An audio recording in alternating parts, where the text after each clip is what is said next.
Good morning, John. I'm here to debunk a myth. A myth that we probably all believe. It's a simple statement that is really hard not to believe knowing what we know. The internet brings out the worst in people. I mean, you see in the comments, we all know that the anonymity of the internet allows the deep evil inside of every human, except for me, of course, to spew forth in a fountain of vomitous hate. And yeah, I see it even on our content. On our sex episode of Crash Course Psychology, there were comments, thumbed up comments nonetheless, talking about how homosexuality is a disease. And yeah, there are two hosts on SciShow Space, one of them is male and one of them is female. I would like you to guess which one has constant comments about their appearance every time they're in a video. Just go ahead and guess. But you and your friends, you aren't hate mongers, so it must be other people. Those people at the grocery store who seem very nice, but then when they get home, they go on the internet and they shrug off the clothes of their cultural burden and they put on their costume and they become internet turd! But I want to make a hypothesis here that allows me to feel better about the state of the internet and the state of humanity. I believe, anonymity doesn't bring out the worst in people. It just brings out the worst people. The reason you don't run into internet trolls in real life isn't because they're normal people with deep evil inside of them. It's because trolls don't talk to people in real life. Because nobody likes them.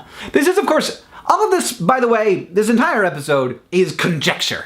I've got no research to back this up, but it would be fairly easy research to do because I think internet trolls would be super excited about filling out surveys that graduate students in psychology gave them because they probably love to talk about themselves. Because they're probably narcissists. Seems pretty likely to me that at least a good portion of them are narcissists. And honestly, I think understanding this and understanding those people is really important because I think the narrative of the hateful internet negatively affects the culture of the internet. People believe that the internet is a hostile place. People hear and believe that comments are a nasty place. They are certainly a much more nasty place than we tend to interact with in the real world. The result is that fewer and fewer normal, not trolly people interact in those spaces, and they get worse and worse. While at the same time, we prove over and over again that the internet can actually be a place where lots of really cool and great things happen.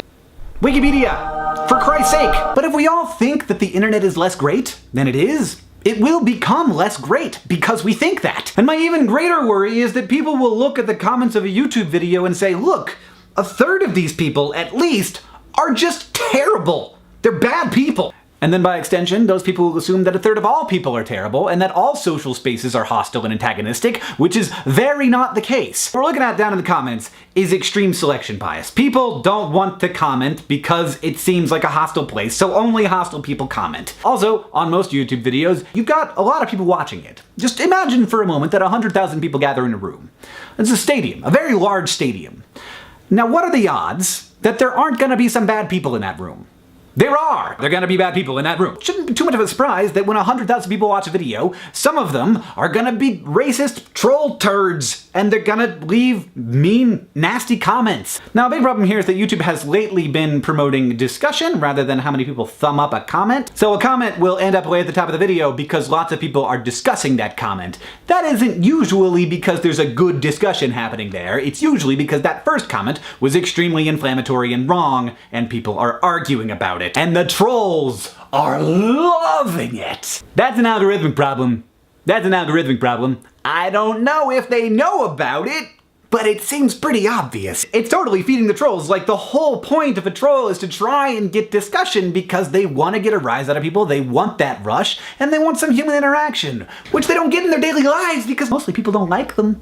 As a person who has met a number of people, most of them, like 90% of them, are good.